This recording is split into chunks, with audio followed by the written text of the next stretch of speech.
혹시 아십니까? 어떤 여성들은 이름도 선택권도 없이 하루아침에 최고 권력층의 소유물처럼 사라진다는 거려. 지금 서울 한복판에서 자유롭게 숨을 쉬고 있습니다. 원하는 옷을 입고, 원하는 곳에 가고, 원하는 사람을 만나죠. 하지만 몇 년 전만 해도 저는 제 의지로 아무것도 결정할 수 없었습니다. 제 이름을 밝힐 수는 없어요. 아직도 북한에 남아있는 가족들 때문입니다. 하지만 오늘 이 이야기를 들려드리는 이유가 있습니다. 너무 오랫동안 감춰져 온 현실을 세상이 알아야 하기 때문이죠. 제가 전하려는 이야기는 북한의 실제 관행과 탈북 여성들의 증언을 바탕으로 하였습니다. 평양에서 태어나 당 간부의 딸로 자라난 여성이 겪은 삶을 바탕으로 구성한 이야기입니다. 그녀는 남들보다 나은 환경에서 자랐습니다. 배고픔도 덜했고, 학교도 다녔고, 만수대 예술단에서 춤을 배우며 미래를 꿈꿨죠? 20살이 되기 전까지는 자신의 삶이 평범하게 펼쳐질 거라 믿었습니다. 하지만 어느 날, 보위부 요원들이 그녀의 집에 찾아왔습니다. 동무는 선택되었습니다. 최고 존엄을 모시는 영광을 얻게 되었소. 그 말에 어머니의 얼굴이 하얗게 질렸고, 아버지는 아무 말도 하지 못했습니다. 그녀는 그때 몰랐습니다. 그 선택이 바로 기쁨조 선발이었다는 사실을요. 그날부터 그녀의 인생은 더 이상 그녀의 것이 아니었습니다. 화려한 연회장, 고위층, 거절할 수 없는 자리들 웃어야 할 때 웃고, 말해야 할 때 말해야 했습니다. 감정도 의견도 허락되지 않았습니다. 그녀는 체제가 필요로 하는 도구로만 존재했죠. 그곳에서 그녀는 북한 권력층의 민낯을 마주했습니다. 인민들은 굶주림에 허덕이는데 위층에서는 해외 고급 식재료로 연회를 열었고 평등을 외치던 사람들은 왕처럼 살고 있었습니다. 결국 그녀는 탈출을 결심합니다. 가족이 정치범 수용소로 끌려갈 위험을 알면서도요. 그곳에 남아있으면 자신이 먼저 죽을 것 같았기 때문입니다. 두만강을 넘던 밤, 총성이 귓가를 스쳤고 중국에서는 끊임없이 신분을 숨기며 도망쳤습니다. 그리고 수년의 시간 끝에 한국 땅에 도착하게 됩니다. 지금부터 들려드릴 이야기는 수많은 탈북 여성들의 증언과 실제 사건들을 기반으로 한 재구성된 이야기입니다. 북한에서 기쁨조로 살아야 했던 한 여성의 삶을 바탕으로 만든 서사죠. 이 충격적인 탈출기가 궁금하다면 구독과 좋아요 부탁드립니다. 그리고 어느 지역에서 이 사연을 듣고 계신지 댓글로 알려주세요. 한 분 한 분께 감사의 마음을 전하겠습니다. 지금부터 그 전말을 들려드리겠습니다. 제가 태어난 곳은 평양 중구역이었습니다. 북한에서 가장 잘 사는 사람들만 살 수 있는 곳이죠. 아버지는 당 선전선동부에서 일했고 어머니는 교원이었습니다. 성분이 좋다는 이유로 평양 중심부의 아파트를 배정받았어요. 다른 북한 주민들이 하루 300g의 강냉이로 연명할 때 우리 집 식탁에는 쌀밥이 올라왔습니다. 한 달에 한 번씩 돼지고기도 먹을 수 있었죠? 외화상점에 가면 중국산 과자와 남한 화장품도 살 수 있었어요. 물론 돈이 있어야 가능한 일이었지만요. 저는 어릴 적부터 그게 당연한 줄 알았습니다. 북한 전체가 이렇게 산다고 믿었죠. 텔레비전에서는 매일 위대한 수령님 덕분에 인민들이 행복하게 산다고 했으니까요. 11살 때 만수대 예술단 예비학교에 입학했습니다. 키가 크고 얼굴이 예쁜 아이들만 뽑는 곳이었어요. 그곳에서 발레와 전통춤을 배웠죠. 성악도 배우고 악기도 다뤘습니다. 무용수가 되고 싶었어요.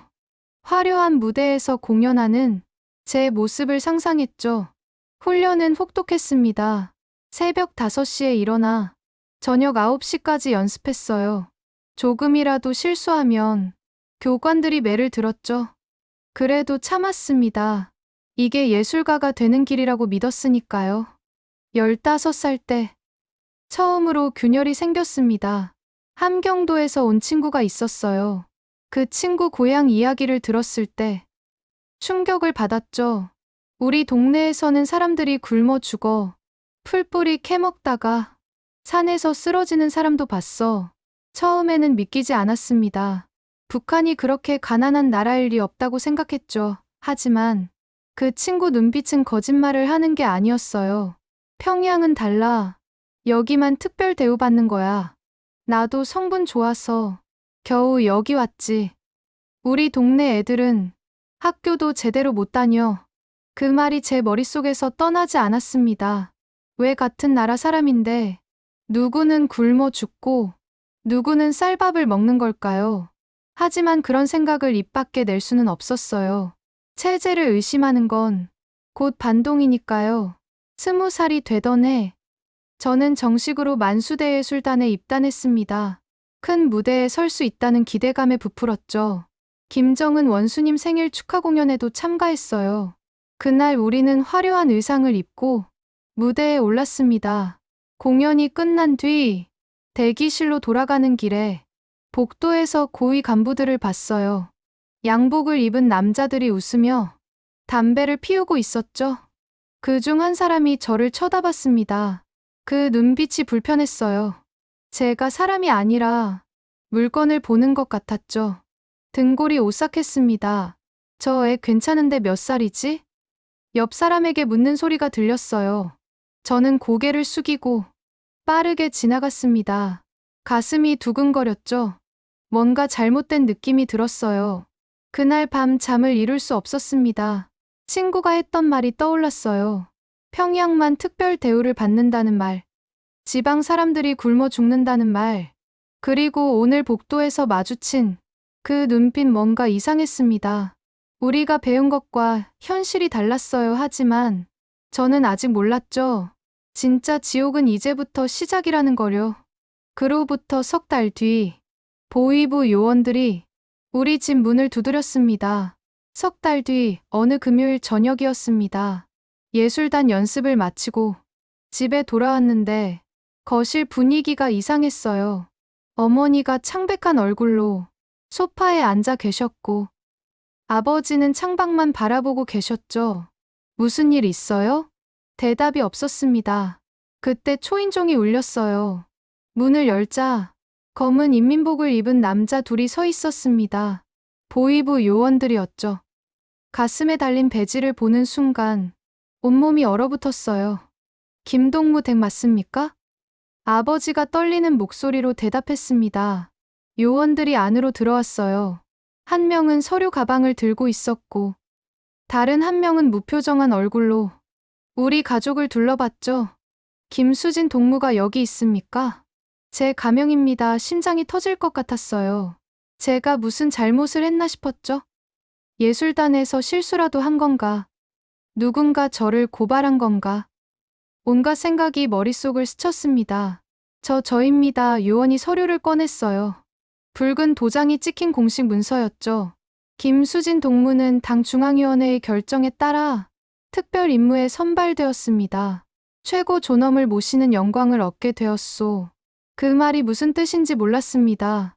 특별 임무라니요. 하지만 어머니 얼굴을 보는 순간 알았어요. 뭔가 끔찍한 일이 벌어진 거라는 거요. 동무는 내일 새벽 5시에 준비해야 합니다. 개인 소지품은 최소한만 챙기고 가족들에게는 어디로 가는지 말하지 마시오. 국가 기밀에 속하는 일이오. 요원이 떠난 뒤 집안은 무덤처럼 조용했습니다. 아버지는 한마디도 하지 않으셨어요. 어머니는 제 손을 꼭 잡고 눈물만 흘리셨죠. 엄마? 이게 뭐예요? 제가 뭘 잘못했어요? 어머니가 고개를 저었습니다. 입술을 깨물고 계셨어요. 말하고 싶어도 할 수 없는 표정이었죠. 그때 아버지가 낮은 목소리로 말했습니다. 수진아, 너는 이제 우리 딸이 아니다. 당과 수령님의 딸이야. 그 말의 의미를 이해하는데 오래 걸리지 않았습니다. 저는 선택된 게 아니었어요. 징집당한 겁니다. 거부할 수 없는 명령이었죠. 그날 밤 한숨도 자지 못했습니다. 창밖을 보며 도망칠 방법을 생각했어요. 하지만 불가능했죠. 보위부 명령을 거부하면 가족 전체가 정치범 수용소로 끌려갑니다. 알면서도 어쩔 수 없었어요. 새벽 5시 검은 승용차가 왔습니다. 어머니가 제 가방을 챙겨주셨어요. 손이 떨리고 계셨죠. 아버지는 현관에도 나오지 않으셨습니다. 엄마, 저 언제 와요? 어머니는 대답하지 못했습니다. 그저 제 어깨를 꼭 안아주셨을 뿐이죠. 차에 올랐습니다. 창문 밖으로 어머니가 보였어요. 손수건으로 얼굴을 가리고 계셨죠. 차가 출발했고 점점 멀어지는 집을 보며 눈물이 났습니다. 평양 외곽으로 1시간쯤 달렸을까요? 높은 담장으로 둘러싸인 건물 앞에 도착했어요. 철문이 열리고 차가 안으로 들어갔죠. 주변에는 경비병들이 총을 들고 서 있었습니다. 건물 안으로 들어가자 복도에 열댓 명의 여자들이 서 있었어요. 모두 제 또래였죠. 예쁘고 키가 큰 여자들 뿐이었습니다. 다들 겁에 질린 표정이었어요.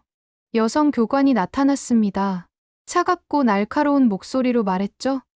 너희는 오늘부터 당과 수령님을 직접 모시는 특별한 임무를 수행하게 되었다.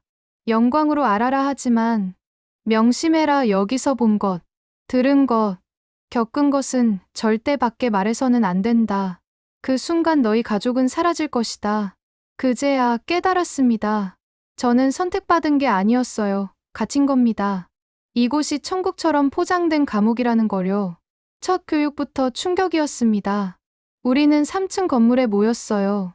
창문에는 철창이 쳐져 있었고 복도마다 감시 카메라가 달려 있었죠. 여성 교관이 규칙을 설명했습니다. 너희는 이제부터 외부와 연락할 수 없다.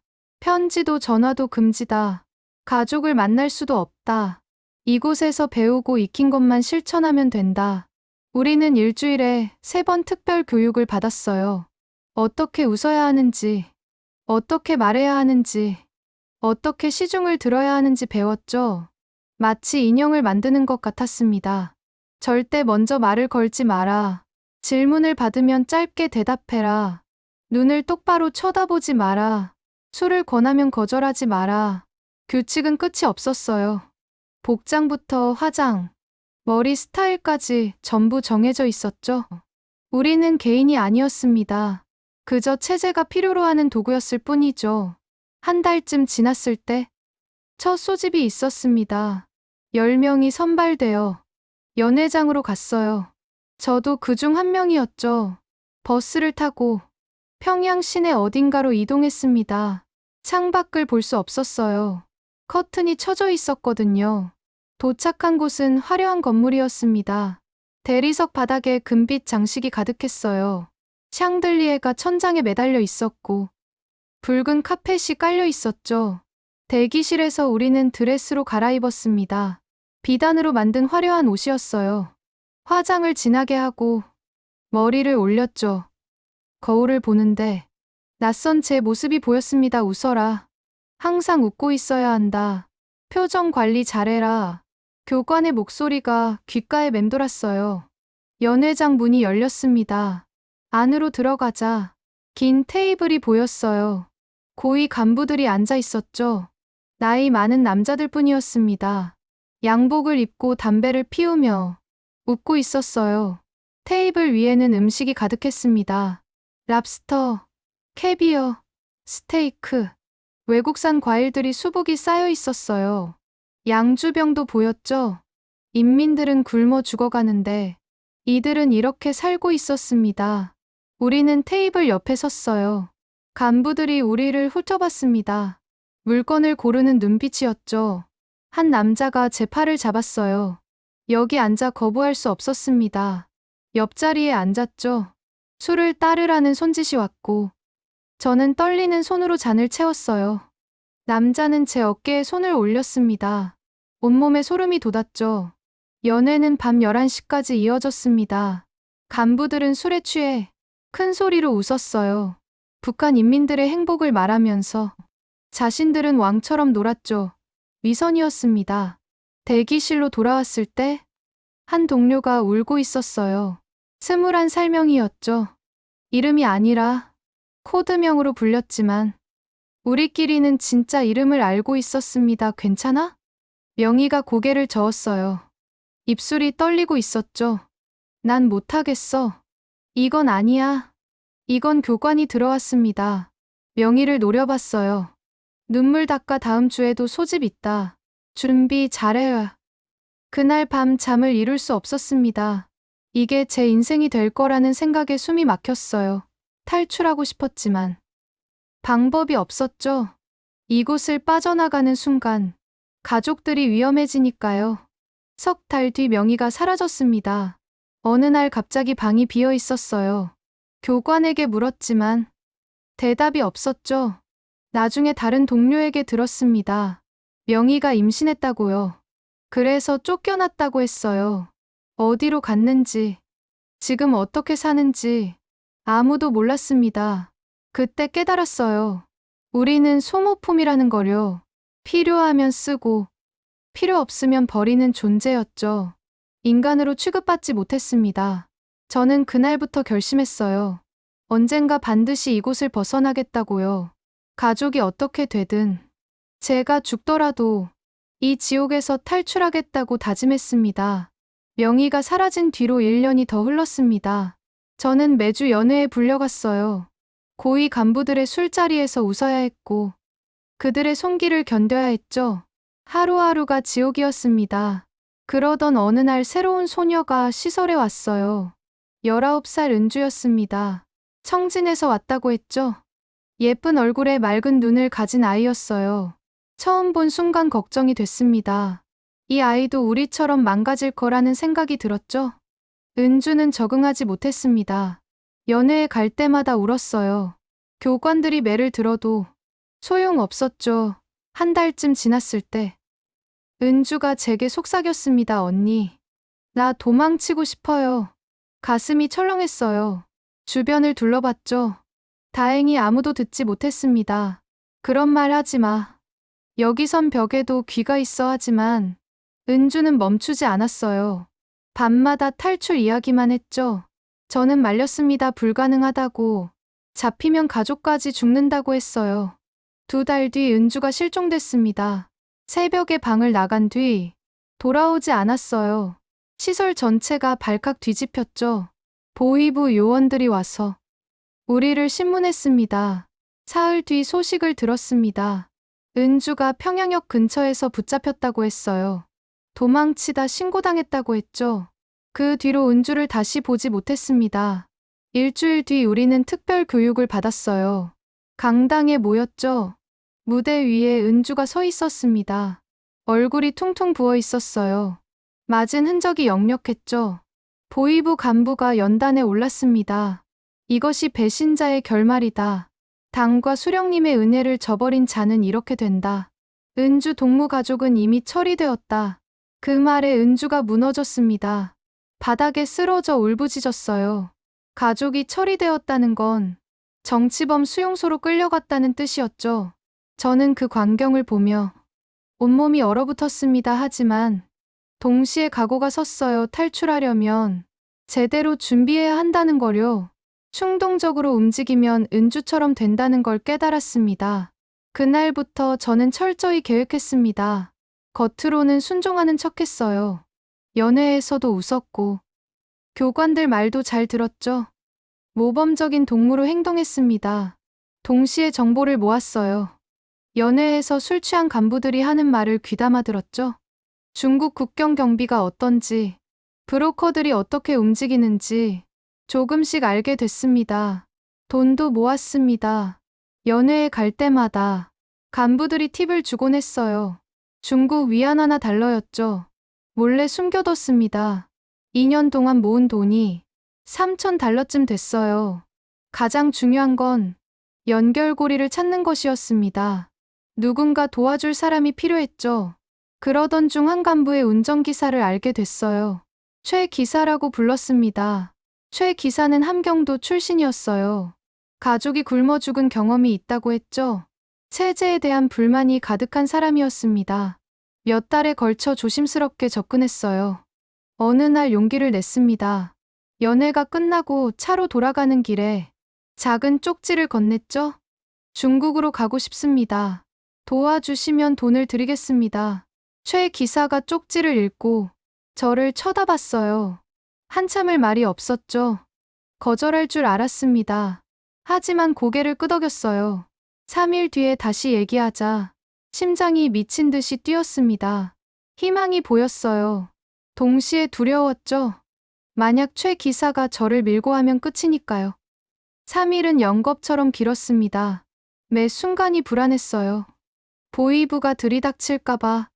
밤에 잠도 제대로 못 잤죠. 3일째 되는 날, 최 기사가 말했습니다. 할 수 있다. 하지만 위험하다 잡히면 우리 둘 다 죽는다 알고 있었습니다. 하지만 선택의 여지가 없었어요. 괜찮습니다. 이대로 사는 것보다 죽는 게 낫습니다. 최 기사가 고개를 끄덕였어요. 다음 달 15일 새벽 3시 후문으로 나와라. 경비 교대 시간이다. 그때가 유일한 기회다. 한 달이라는 시간이 주어졌습니다. 마지막 준비를 해야 했어요. 가족들 얼굴이 떠올랐죠.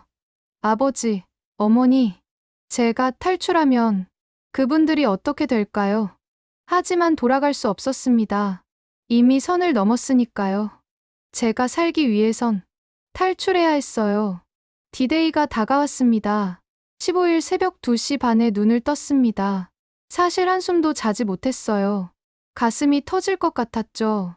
옷을 겹겹이 입고 준비한 돈을 속옷 안에 숨겼습니다. 가방은 들 수 없었어요. 의심받으니까요. 복도는 조용했습니다. 감시 카메라를 피해 계단으로 내려갔어요. 한 걸음 한 걸음이 영원처럼 느껴졌죠. 삐걱거리는 소리만 나도 심장이 멎을 것 같았습니다. 후문에 도착했어요. 최 기사가 기다리고 있었죠. 검은 승용차 뒷좌석에 올랐습니다. 시동을 걸지 않고 중립으로 밀어 철문 밖까지 나갔어요. 100m쯤 떨어진 곳에서야 시동을 켰죠. 숨 죽여 검문소 두 곳 지나가야 한다. 차는 평양 시내를 빠져나갔습니다. 새벽 거리는 텅 비어 있었어요. 가로등만 외롭게 빛나고 있었죠. 첫 번째 검문소가 보였습니다. 경비병이 다가왔어요. 최 기사가 창문을 내렸죠. 어디 가시오? 간부 동무 지시로 함흥까지 간다. 서류를 내밀었습니다. 위조 문서였어요. 경비병이 손전등으로 차 안을 비췄죠. 저는 뒷좌석에 몸을 낮추고 있었습니다. 심장 소리가 들릴까봐. 숨도 제대로 쉬지 못했어요. 누구요? 뒤에? 간부 동무 딸이오 함흥. 대학 입학 때문에 간다. 경비병이 한참을 쳐다봤습니다. 시간이 멈춘 것 같았어요. 그러다 손을 흔들었죠. 통과 차가 다시 출발했습니다. 온몸이 식은땀으로 젖어 있었어요. 두 번째 검문소도 무사히 통과했습니다. 평양을 벗어나자 도로는 더 어두워졌어요. 가로등도 없었죠. 최 기사가 헤드라이트만 켜고 달렸습니다. 6시간을 달렸습니다. 함경북도로 접어들었어요. 해가 떠올랐죠. 산길로 들어섰습니다. 더 이상 차로 갈 수 없다고 했어요. 여기서부터는 걸어야 한다. 저 산 너머가 두만강이다.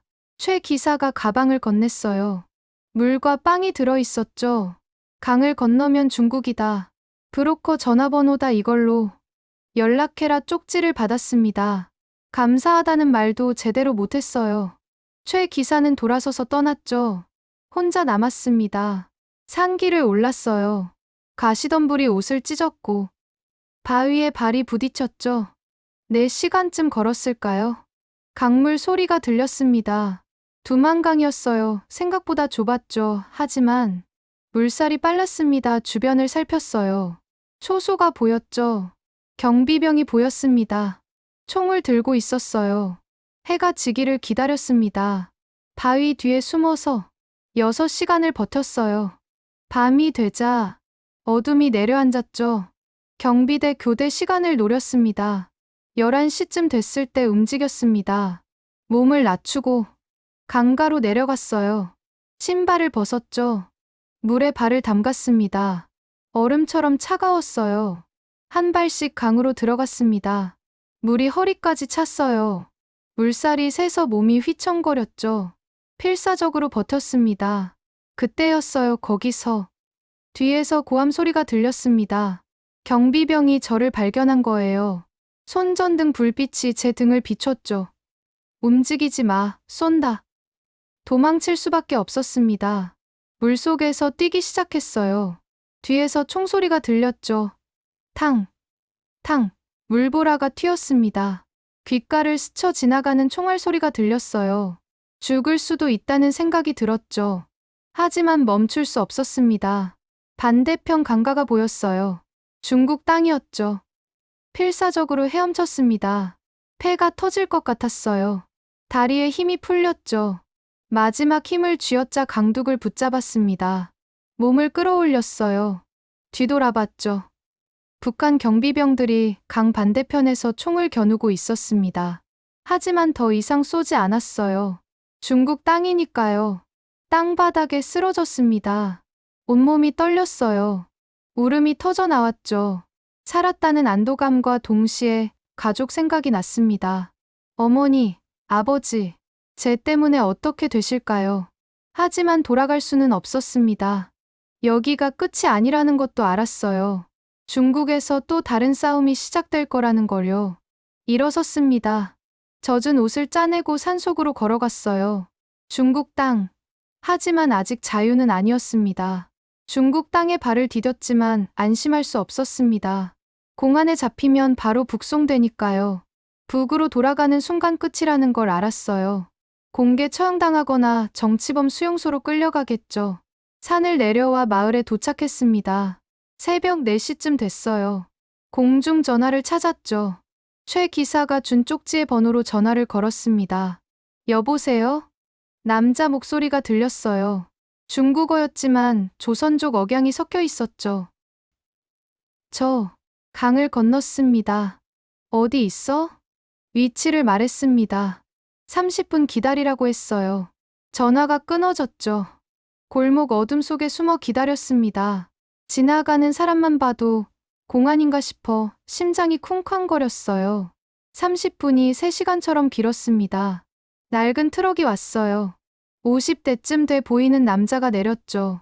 나 따라와. 트럭 짐칸에 올랐습니다. 안에는 다른 탈북자 4명이 있었어요. 모두 여자였죠. 두려움에 가득 찬 얼굴들이었습니다. 트럭은 시골길을 달렸어요. 몇 시간을 갔는지 모르겠습니다. 도착한 곳은 허름한 농가였죠. 브로커가 말했습니다. 여기서 기다려. 한국 가려면 돈 더 필요해. 1인당 5,000달러, 3,000달러밖에 없다고 했어요. 브로커가 비웃었죠. 그럼 여기서 일해서 벌어. 아니면 중국 남자한테 팔리든가. 선택의 여지가 없었습니다. 그 집에서 일하기 시작했어요. 농사일을 거들고 청소를 하고 밥을 지었죠. 임금은 한 푼도 없었습니다. 그저 숙식만 제공받았어요. 함께 온 탈북자 중 한 명이 사라졌습니다. 24살 미선이었어요. 어느 날 브로커가 데리고 나간 뒤 돌아오지 않았죠. 나중에 들었습니다. 중국 농촌 총각에게 팔렸다고요. 이만 위안해요. 우리 돈으로 300만 원쯤 되는 돈이었습니다. 여자를 물건처럼 사고 파는 거였죠. 두려웠습니다. 다음은 제 차례일 수도 있었으니까요. 탈출을 시도했어요. 새벽에 몰래 집을 빠져나갔죠. 하지만 어디로 가야 할지 몰랐습니다. 중국어도 제대로 못했어요. 낯선 도시를 헤맸죠. 이틀을 굶었습니다. 3일째 되는 날 공안에게 걸렸어요. 신분증을 보여달라고 했죠. 없다고 하자 파출소로 끌려갔습니다. 끝났다고 생각했어요. 북송 차량에 실릴 거라고요. 하지만 운이 좋았습니다. 그날 담당 공안이 조선족이었어요. 제 사정을 듣더니 한숨을 쉬었죠. 이번만이다. 다시는 걸리지 마. 풀어줬습니다. 믿을 수 없었어요. 나중에 알았죠. 그 공안도 탈북자를 도와주는 네트워크에 연결돼 있었다고요. 그 공안이 다른 브로커를 소개해줬습니다. 이번엔 여자 브로커였어요. 40대 조선족 아주머니였죠. 돈 없어도 괜찮아. 한국 가서 갚으면 돼. 대신 내 말 잘 들어야 해. 1년 동안 그 아주머니 집에 숨어 살았습니다. 밖에 나갈 수 없었어요. 공안 단속이 심했거든요. 하루 종일 방 안에만 있었죠. 미칠 것 같았습니다.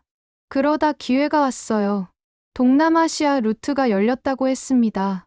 라오스를 거쳐 태국으로 가는 길이었죠. 위험하지만 유일한 방법이었어요. 5명이 함께 출발했습니다. 버스를 타고, 기차를 타고, 또 걸었어요. 국경을 넘을 때마다 브로커에게 돈을 줘야 했죠. 제 몫은 빚으로 쌓였습니다. 라오스에 도착했어요.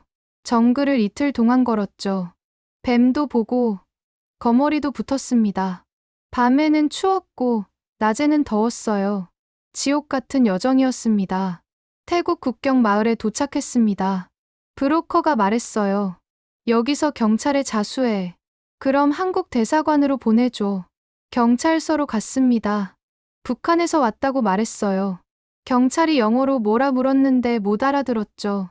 하지만 노스 코리아라는 말은 통했습니다. 수용시설로 이송됐어요. 거기서 한 달을 기다렸죠. 다른 탈북자들도 많았습니다. 모두 같은 꿈을 꾸고 있었어요. 한국에 가는 것. 드디어 한국 대사관 직원이 왔습니다. 면담을 했어요. 탈북 과정을 설명했죠. 신원 확인을 거쳐 한국행 비행기표를 받았습니다. 공항에 도착했을 때 믿을 수가 없었어요. 진짜로 한국에 갈 수 있다는 게요. 비행기에 올랐습니다. 이륙하는 순간 눈물이 났어요. 3년의 도망. 드디어 끝이 보였습니다. 인천공항에 도착한 날을 평생 잊지 못할 겁니다. 비행기에서 내려 입국장을 지나는데 다리가 후들거렸어요. 꿈을 꾸는 것 같았죠. 정말로 한국에 온 건가 싶었습니다. 통일부 직원들이 반겨줬어요. 따뜻한 목소리로 환영한다고 했죠. 그 순간 무너졌습니다. 3년 동안 참았던 눈물이 터져 나왔어요. 살았구나. 진짜 자유를 얻었구나 싶었죠. 하나원에 입소했습니다. 탈북자들을 위한 교육시설이에요. 3달 동안 한국 사회를 배웠죠. 민주주의가 뭔지, 자본주의가 뭔지, 어떻게 살아가야 하는지 배웠습니다. 처음엔 모든 게 낯설었어요. 마트에 가면 물건이 너무 많아서 어떤 걸 사야 할지 몰랐죠. 신용카드 쓰는 법도 몰랐고, 은행 업무도 어려웠습니다. 스마트폰도 처음 만져봤어요. 가장 놀라웠던 건 자유였습니다. 아무도 감시하지 않았어요. 원하는 옷을 입을 수 있었고, 원하는 음식을 먹을 수 있었죠. 밤에 아무 데나 걸어 다녀도 붙잡아가는 사람이 없었습니다. 인터넷도 충격이었어요. 검색창에 김정은이라고 쳐도 괜찮다는 게 믿기지 않았죠. 북한에선 상상도 못할 일이었으니까요. 유튜브에서 북한 관련 영상들을 봤습니다. 제가 겪었던 일들이 거기 다 나와 있었어요. 하나원을 수료하고 사회에 나왔습니다. 정부에서 주는 정착금으로 작은 원룸을 얻었어요. 제 공간이 생긴 겁니다. 아무도 간섭하지 않는 제 집이요. 적응은 쉽지 않았습니다.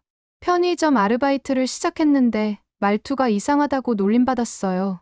북한 억양이 남아 있었거든요. 손님들이 어디서 왔냐고 물으면 대답하기 곤란했죠. 하지만 포기하지 않았습니다. 검정고시를 쳐서 고졸학력을 땄어요. 그 다음엔 대학에 진학했죠. 사회복지학을 공부했습니다. 저처럼 힘든 사람들을 돕고 싶었거든요. 5년이 지난 지금, 저는 탈북자 지원 단체에서 일하고 있습니다. 새로운 탈북민들에게 한국 생활을 알려주는 일을 해요. 제가 겪었던 어려움을 그들도 겪고 있으니까요. 가끔 북한에 남은 가족들을 생각합니다. 제가 탈출한 뒤 어떻게 되셨을까요? 보위부에 끌려가셨을까요? 아니면 무사하실까요? 알 수가 없어요.